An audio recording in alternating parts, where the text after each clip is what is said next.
He finally got married last year, and he planned his entire wedding in 7 days. That's amazing. And he once sold $1 million of Blackberry tablets live on the shopping channel over 12 hours. Very cool. Judd, come on up here and share your fuck up. Thank you. Those are all true. So this is me. And in just a moment, I'm about to fuck up in front of 600,000 people. I just didn't know it yet. So that's the story I want to tell you guys tonight. And it's not a story that I tell very often because even though it happened 6 years ago, it still haunts me to this day. And my heart's beating as I think about, kind of unveiling this all to you. So bear with me. But before I can tell you about this moment, I need to go back and give you some context. So the year was 2013, and I was working at RIM, Research in Motion, maker of the Blackberry. I joined RIM right out of school, and it was Blackberry's heyday. Blackberry was Canada's tech darling. We were one of Oprah's favorite things, and we were making the smartphone that started it all faster than people, or people were buying them faster than we could make them. But then, in 2007, something happened. Who knows what happened? Apple introduced iPhone to the world, forever changing what consumers' expectations would be of smartphones and consumer electronics in general.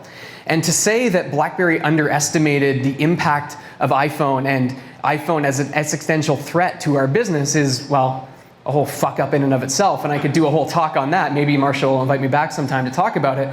But suffice it to say that over the years that followed, BlackBerry's sales plateaued and ultimately imploded. We were in free fall. By the time 2013 came around, our market share was just 1.5% of the smartphone market, down from 20% just 3 years earlier. And while there was an unwritten rule in the BlackBerry culture that you couldn't talk about the stock price or else risk buying donuts for the entire company, we all knew what was happening in the market. And going into 2013, BlackBerry's stock price was sitting at just shy of $12, largely as a result of the crisis of confidence, surging iPhone sales, and soft BlackBerry sales, but a long way from the peak of $148 in June 2008. So, all hopes rested on BlackBerry 10, BlackBerry's savior, our new operating system, and the two flagship smartphones that were set to save the company. Now, to say that we were under the microscope at the time really fails to embrace the gravity of the situation. Are there any BlackBerry employees in the audience today? I know there are a few, yeah. So, keep me honest here. We were under tremendous pressure from the nation that didn't want to see another Nortel, from a community here that employed at one time 5,400 full-time employees right here in Waterloo, and from the media. Media were circling like vultures for the longest time. And now you have to understand the relationship that RIM had with the media at this time. It was tenuous at best. We kept journalists at an arm's length for a long time because we saw them as adversaries. We blocked them out. They were peddling headlines of doom and gloom for the longest time. And so leading into the BlackBerry 10 launch, we did something that was unprecedented for the business. We decided to invite the media in closer. Kind of crazy, right? We were going to let them in behind the curtain and see the road to BlackBerry 10, help them understand the dedication and the passion behind this amazing new product. And we were going to do that by allowing them to follow a couple of employees over the course of several months to see just what went into this launch. We chose The National, CBC's premier news program with 600,000 nightly viewers that were tuning in to learn about Canada's latest and greatest news stories, and they were going to come along for this journey with us. At the time, I was 27 years old and I was running product marketing for the BlackBerry 10 launch. I'd been very seasoned with media. I'd been on CNN, CBC, BNN, Bloomberg, the whole 9 yards, and I wasn't afraid of sitting down with these journalists to answer the tough questions. Only when it came to this particular project, I decided I was going to take a different path than some of the spokespeople before me. I wasn't going to shy away from the fact that we had fucked up, that we had missed a cycle of innovation, and that we had some ground to make up. I was going to be open, honest, call a spade, and just try to be human and transparent, and use that to rebuild trust in Canada's smartphone brand. So every couple of weeks, I would sit down with Adrienne Arsenault. You've probably seen her on TV over the years. She's the national senior correspondent, along with her camera person, and we would, I'd bring them into the meetings I was in. I'd take them on the demos that I was doing, everything that I was doing with the company to help hype up the BlackBerry 10 product launch. And we'd sit down for candid one-on-ones where they'd ask me pointed questions about where BlackBerry went wrong and where we went off the path. And ultimately, they wanted to know what brought us to this point, and was BlackBerry 10 going to be a success or another in a long string of failures? So fast forward to a day in early January 2013. I was coming down here to Communitech actually with CBC's cameraman to do a series of roundtables with some tech influencers and show them BlackBerry 10. So we were loading into the car. It wasn't my car actually, because BlackBerry's PR team didn't like the optics of a 27-year-old driving a Lexus. So I was in somebody else's car, already foreign territory. It was a shitty day.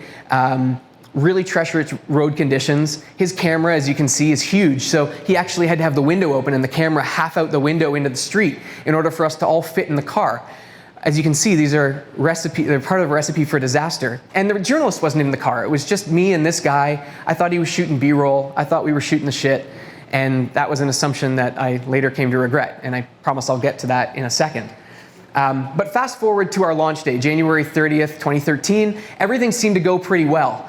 The reception to BlackBerry 10 was generally pretty positive, and that night, as planned, CBC played their 16-minute profile piece on the National at 9 p.m., and it was clear from the get-go that they had a particular narrative that they were trying to make, one of uncertainty and doubt around the launch of BlackBerry 10, that BlackBerry 10 wasn't going to be the savior that we were hoping for.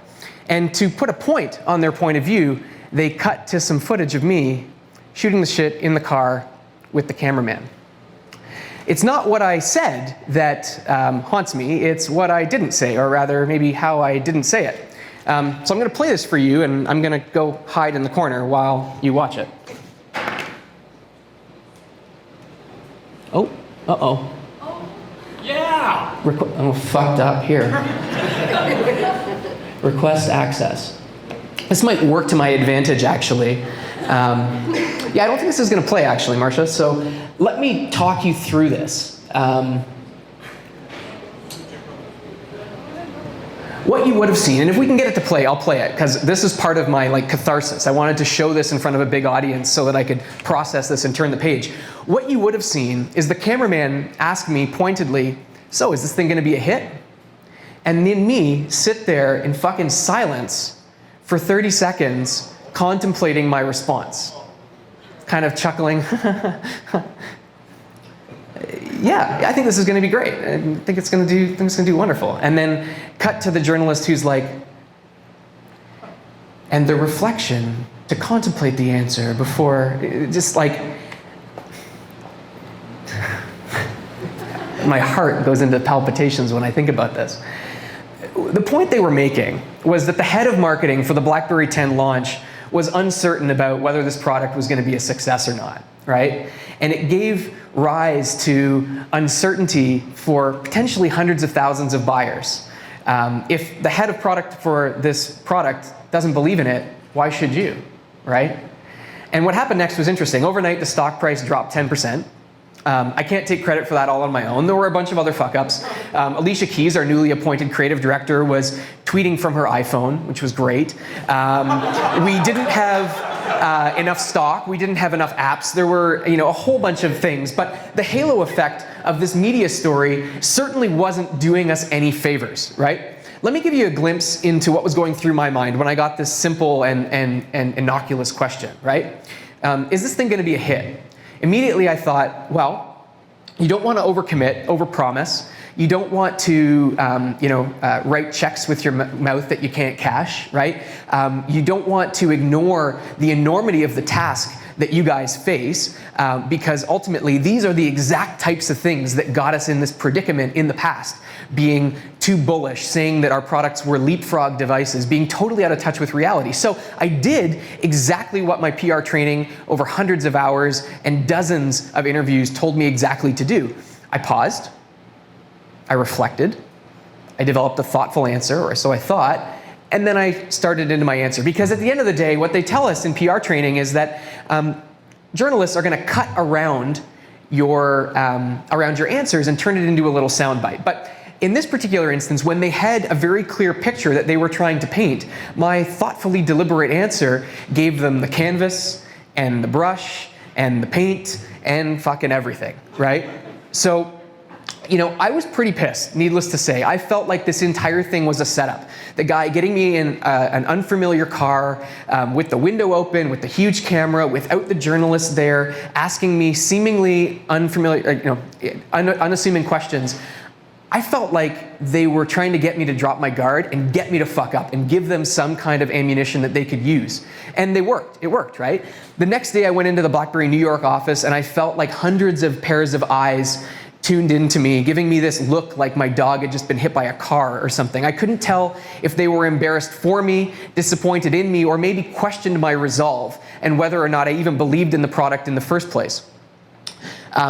This all blew over, and the media cycle got filled up with other stories, and I went on to enjoy a successful career over the next couple of years before I left and went to Vidyard. But, you know, as we know, the internet is written in ink, and this story will always be on CBC's website. I can never escape it, so I've had to learn to let it go. And over the years, I've been able to look back and finally learn some lessons from this, and that's kind of what I want to conclude the talk by sharing with you now. So first, you are on the record always. You are always on the record, even when you don't think you're on the record. Is there anybody who does media in this room or might do media in this room? Yeah. Everything that you say to a journalist is fair game. Whether or not you say you're on record, on off record, on background, your PR team can help you with this, help you to kind of finagle your answers, but you can't trust that anything you say to a journalist in confidence isn't going to get printed. And it's not because they're out to screw you. I genuinely don't believe that every media person is out to screw you, but rather they've got a job to do, and they've got to follow the story wherever the story takes them. And once the cat's out of the bag, you can't put it back in. Number two, it's really important to understand the power of nonverbals, and that nonverbals are more important than what you say. Science has shown us that 55% of your ability to be believed as a communicator stems from your nonverbals, your body language, your facial expressions, what you're doing, not what you're saying. Only 8% of your believability comes from the actual words you use. So you need to be aware of your body language and figure out how to harness it to use as an entrepreneurial and communicator superpower. Number three, learn the difference between responding to questions and answering questions. This is a really important part for any point for anybody who's a communicator, whether it's with media, with customers, with analysts, with investors. A lot of people think that when you get asked a question, especially by media, you have to answer it. You don't. You have to respond to it. It's part of the game, right? What I've learned over the years, especially since this experience, is that interacting with media is kind of like playing a long, drawn-out game of chess. You need to understand where the game is going, and then just kind of like jiu-jitsu, where you use your opponent's momentum against them and you're able to harness it and redirect it. If you know where the story's going, you can plan out your answers thoughtfully to lead the follow-up question to the narrative that you want to tell, right? This is not easy to do. It takes a lot of practice, but if you can master it, you're going to be unstoppable when you're answering questions.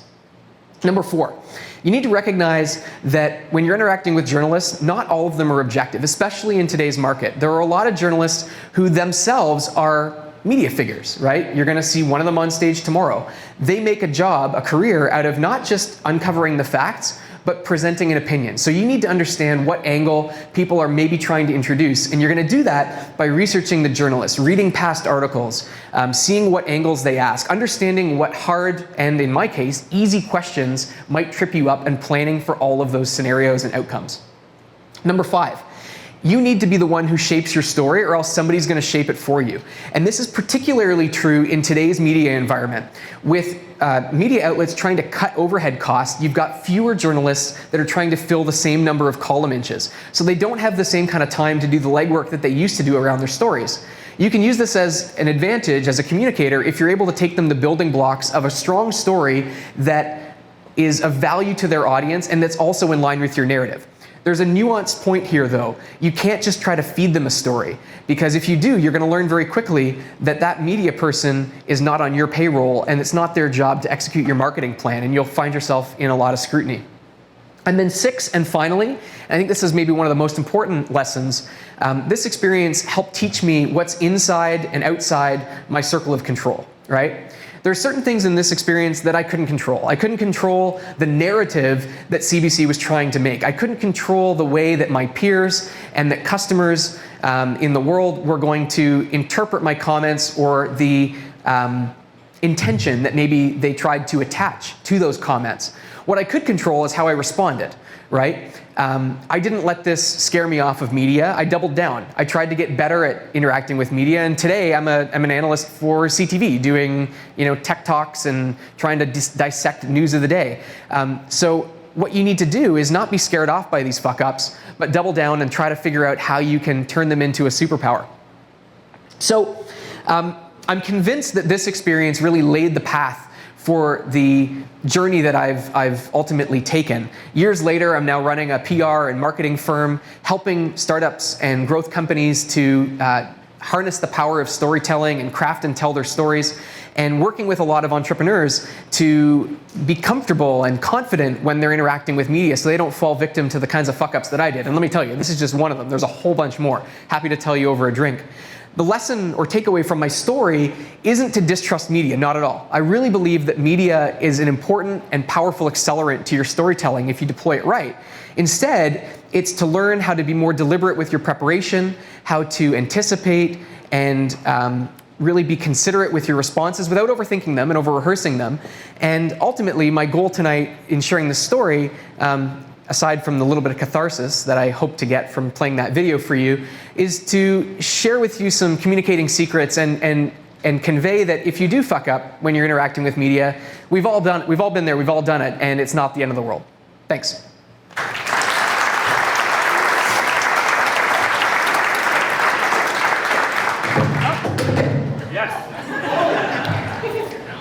I love it.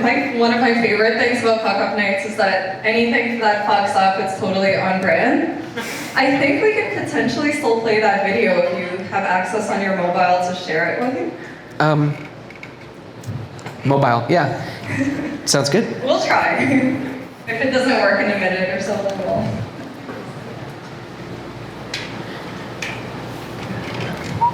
Okay, start thinking of questions for Jeff in the meantime. I think the slides were shared, but the video was not. The video was not, yeah. I'm just not sure. Oh. There, yeah. All right, we've shared permissions. Okay, let's see. Oh, God. I'm not letting you off the hook there, we have to play. Was this it? There that's the one. Question. Couldn't help but ask, is it going to be a hit? You think it's gonna be a hit?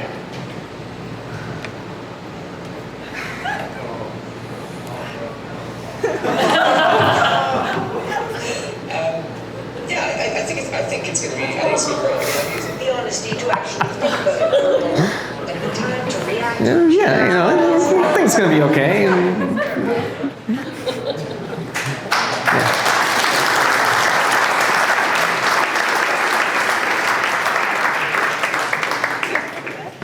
Had to do it. Had to do it. All